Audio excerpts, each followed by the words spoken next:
In the quiet shadows of southern Brazil, in a neighborhood of Porto Alegre, a little boy named Ronaldo de Assis Moreira was born in 1980. He was born into a home filled with love, music, and the beautiful rhythm of football. Everyone called him Ronaldinho, Little Ronaldo, a nickname soft as a whisper, a name that would one day echo around the world. His father, João, worked as a shipyard worker and also helped at a football club. He loved the game, and more than anything, he loved his family.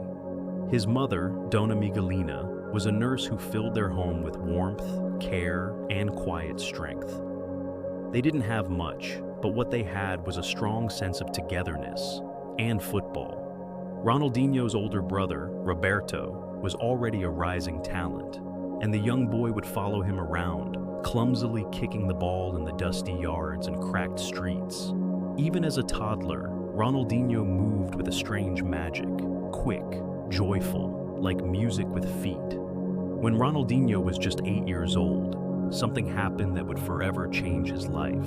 His father died, quietly, in the backyard swimming pool. A sudden heart attack, gone. The house, once alive with laughter and the sound of soccer balls bouncing against the walls, fell into a soft kind of silence.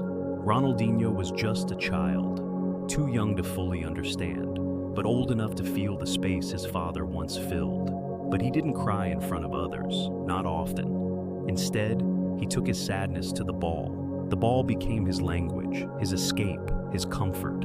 He played in the street, he played at school, he played until the sun disappeared and the stars appeared, soft, flickering, silent. When Ronaldinho played, his grief danced with him, not as pain, but as purpose. His feet became storytellers. He was so small, but he moved like he was being lifted by the wind. In Porto Alegre, word began to spread. There was a boy, still barely 10, who played as if he was painting pictures with his shoes. He smiled when he played, always, not a showman's smile, but a quiet, soulful joy. The joy of a child remembering something beautiful, a hug, a warm home, a father's laugh.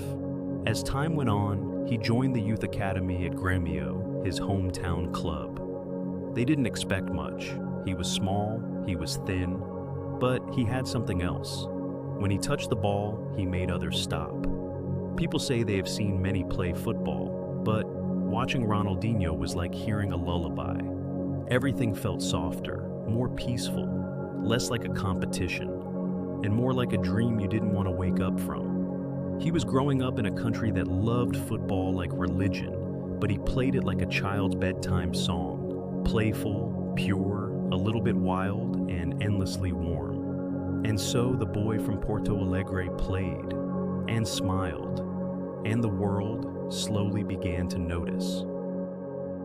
Before the world knew his name, before the fans cheered in unison, Ronaldinho was just a boy, gliding through the streets of Porto Alegre with a ball that never left his feet. He was small, smaller than the other boys, but it didn't matter. What he lacked in size, he made up for in grace. His feet were quick, but his smile was quicker. On cracked concrete and dusty patches of grass, he played barefoot, the cool evening breeze brushing past as the ball moved like a living thing beneath him. Ronaldinho's world was simple: family, football, and dreams. His brother, Roberto, had once been a professional player too, and though an injury had cut Roberto's career short, his influence lingered like the scent of his mother's cooking in the kitchen, warm, grounding, and ever-present. It was Roberto who guided him, coached him, taught him about patience and joy and rhythm. Ronaldinho watched old VHS tapes of their father playing too, his movements slow and grainy and black and white, but full of intention. Football wasn't just a game in the house, it was a language. And Ronaldinho, he spoke it like poetry. He began to make a name for himself at Grêmio, one of Brazil's oldest football clubs. People whispered about the teenager who danced with the ball. Some said he didn't dribble, he floated. It was as if he wasn't trying to beat opponents, just to invite them into a dance they couldn't keep up with. Every weekend, scouts and locals would gather. There was no social media to spread his fame, just word of mouth. But that was enough. Because when Ronaldinho played, time slowed down. He had a habit of looking relaxed, almost lazy, before suddenly exploding into movement that left defenders frozen. It was here, at just 13 years old, that he scored 23 goals in one match. The story spread like wildfire. Still, Ronaldinho stayed grounded. He wasn't chasing money, not yet. He was chasing a feeling, that pure floating sensation when everything in the world felt in sync. His body, the ball, the rhythm of a neighborhood, the laughter of friends, the slow hum of music in the background. At night, when the city slowed and lights flickered across the rooftops, he would sit on his small bed and stare at the ceiling. What would it be like to play in Europe? To wear the yellow jersey of Brazil like his heroes? To bring his magic to places far from home? He didn't know how far he would go, but he knew, deep in his heart, that football was his key, and joy was his compass. So he kept playing, he kept smiling, and he kept dancing. The morning he left for Europe, the sky over Porto Alegre was quiet. A soft mist clung to the streets as Ronaldinho stood with his bag at his feet, eyes wide with both fear and wonder. He was young, still more boy than man, but something inside him knew this was the beginning. The house behind him, filled with laughter and the scent of morning coffee, seemed suddenly far away. His mother hugged him tightly. His brother gave him a nod, that kind of nod that said, "This is it." His destination was France, Paris Saint-Germain, a city of lights, of music, of art, and now, of a boy from Brazil who played football like he was born in rhythm. Everything was different, the language, the food, the pace of life, but the ball was the same. And so Ronaldinho let it guide him. He trained, harder than ever before. And yet, even in practice, he smiled. It was something that caught everyone off guard. While others focused, tightened up, and followed drills, Ronaldinho played, like a child in the streets back home. At first, they didn't know what to do with him. Coaches raised eyebrows, teammates chuckled. He was unpredictable, flashy, too joyful for a world that often demanded seriousness. But then, game day came. He stepped onto the field and turned it into a stage. The crowd, unsure of who he was, watched as he wove through defenders like they were standing still. He didn't just beat players, he mesmerized them. Within months, fans began chanting his name. They brought drums, waved flags, and waited for the moments when he'd lift the ball into the air with one foot, spin, and flick it behind him like magic. He wasn't the most disciplined. He didn't always follow instructions, but there was no denying it. When Ronaldinho had the ball, football became art. And with every match, he got closer to something he'd always dreamed of, the yellow jersey, Brazil. In Brazil, football is more than a sport. It is spirit, memory, a kind of living poetry passed down like bedtime stories, like family recipes, stitched into the culture, into the soil. For a boy who learned to kick a ball before he could spell his name, there was no greater dream than wearing the yellow jersey. It meant more than fame, more than money. It meant becoming part of something timeless. And finally, the call came. Ronaldinho was going to represent Brazil. He sat in the quiet of his hotel room that night, the jersey folded neatly in his lap. He ran his fingers over the badge, remembering the faces of the legends before him: Pelé, Zico, Romario. The hum of the air conditioning barely cut through the storm of emotion within him. That first match, as he stood on the pitch, was surreal. The anthem played, and he felt his chest swell. The lights were bright, the cameras focused, but none of that mattered. What mattered was the ball. The same ball he'd played with barefoot in Porto Alegre, the same ball that had carried him across oceans. He played with heart, with grace, and most of all, with joy. Then came the summer of 2002, the World Cup in South Korea and Japan. Brazil's squad was legendary. Ronaldo, Rivaldo, Cafu, Roberto Carlos, names that echoed in every corner of the world. But Ronaldinho brought something different, a lightness, a spark. He danced across the grass like it was a stage, his feet full of rhythm, his eyes always searching for beauty. He passed, he flicked, he smiled, always smiling. And then came that moment, the match against England, a free kick, far out. Everyone expected a cross, but Ronaldinho saw something no one else did. He struck the ball, not with power, but with imagination. It rose high, dipped suddenly, and floated into the goal. The stadium froze for a second, confused, and then erupted. People said it was luck, but those who knew him knew better. It was instinct. It was vision. It was Ronaldinho. Though he was sent off later in that match, Brazil pressed on. And when they lifted the World Cup, the whole nation rejoiced. Ronaldinho returned home a champion, a smiling symbol of Brazilian magic. But something inside him whispered, "You haven't peaked yet." Europe was calling again, and the next destination would shape history. The plane to Spain carried more than luggage. It carried promise. When Ronaldinho landed in Barcelona, the club was in search of something more than a star. They needed hope, they needed joy, and they needed someone who could bring the spirit of the beautiful game back to life. He arrived quietly, no fireworks, no parades, just a young man with long hair, soft eyes, and a wide smile. He didn't say much at first. He let his feet speak. From the moment he stepped onto the pitch at the Camp Nou, fans could feel it. Something had changed. He didn't just play football, he painted it. With each touch, each dribble, he made art. He moved with rhythm, like he could hear music no one else could. Defenders danced unwillingly to his beat, unsure of where he'd turn next. And when he scored, he smiled like a boy on a playground. Barcelona began to rise, slowly, then suddenly. They won matches, they won hearts. And as the crowd chanted his name, Ronaldinho lifted the club back into the light. There was magic in the city again. One night, under the bright lights, Barcelona faced their fiercest rivals, Real Madrid, a match watched by millions, the kind of night where heroes are made. Ronaldinho didn't just play well, he glowed. He scored 2 unforgettable goals, gliding past defenders like a breeze, arms open, face lifted to the sky. And then something rare happened. In the heart of Madrid, the rival fans, the same ones who had booed him just minutes earlier, stood up and applauded. That night, football remembered why it was loved.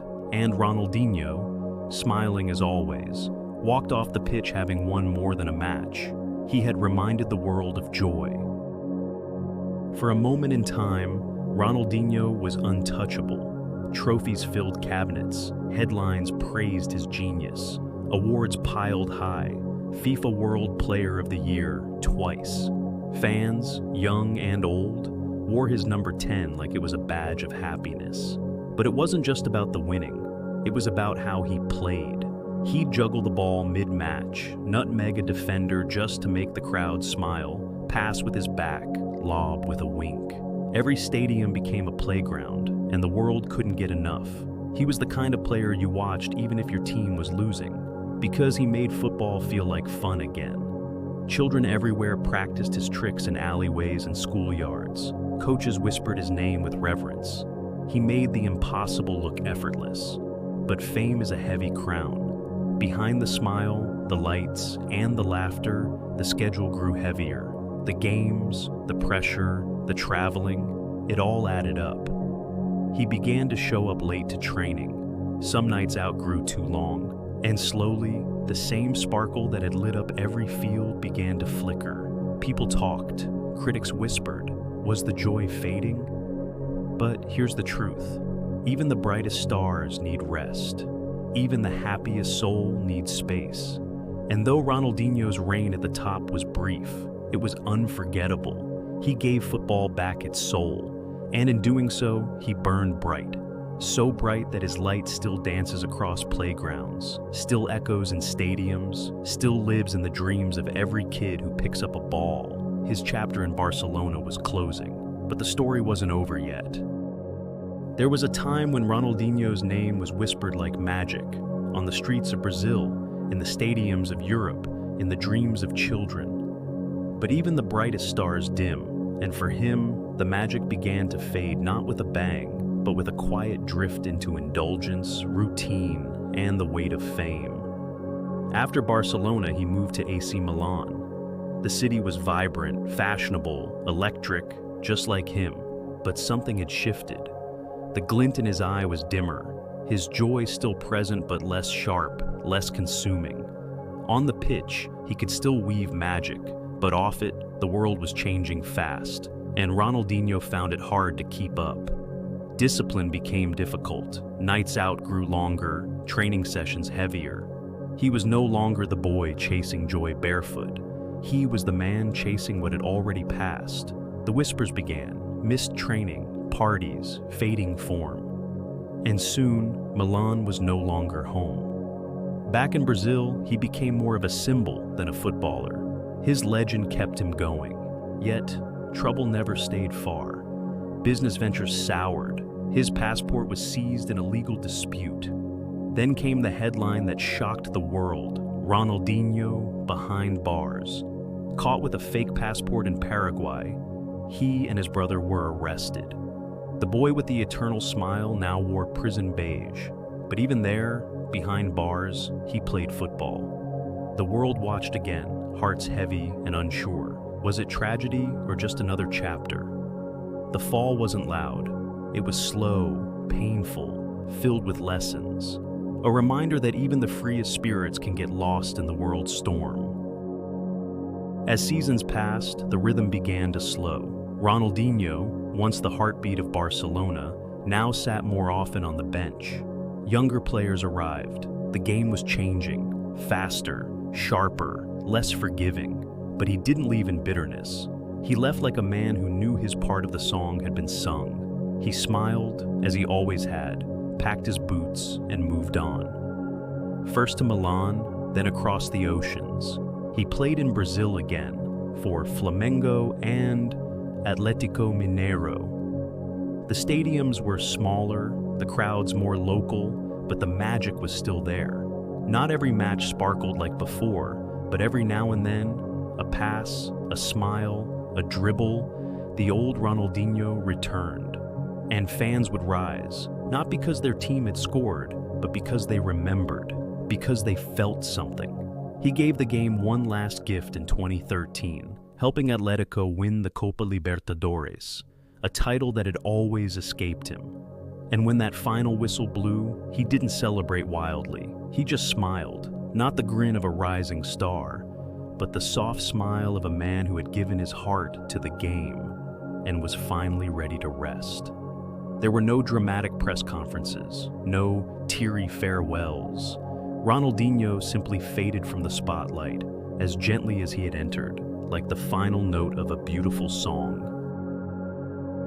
Years have passed since Ronaldinho last laced his boots on a professional field, but his shadow still dances across stadiums. You see it in the way a young winger dribbles with freedom, in the joy of a child juggling a ball in the backyard, in the stadiums that cheer for creativity, not just goals. He changed what football felt like, not with stats or tactics or systems, but with emotion, with joy, with love.